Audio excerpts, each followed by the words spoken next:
தயவு செஞ்சு உங்களை கேட்டுக்கிறேன், உங்கள் குழந்தைங்களுக்கு இந்த பேக்கெட் உணவுகளை கொடுக்காதீங்க.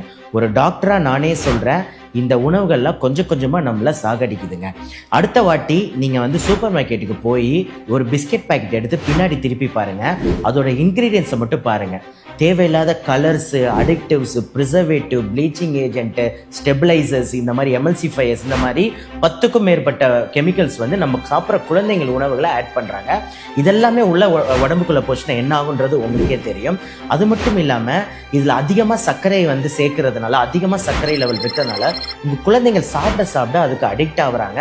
அதனால் நம்மளுடைய சாப்பாடு, சாம்பார் சாதத்தையோ ரச சாதத்தையோ அவங்க வாய்க்கு டேஸ்ட்டே இல்லாமல் இருக்கும். ஸோ அது மட்டும் இல்லாமல் உங்கள் குழந்தைங்களுக்கு ஹைப்பர் ஆக்டிவிட்டி ஆகுதுன்றாங்க. இந்த மாதிரியான சைடு எஃபெக்ட்ஸ் என்ன பண்ணுதுன்னா, இந்த கெமிக்கல்னால குழந்தைகள் ரொம்ப துருத்துருன்னு இருக்கிறதுக்கு ஒன் ஆஃப் த ரீசனும் இந்த கெமிக்கல்ஸுங்க.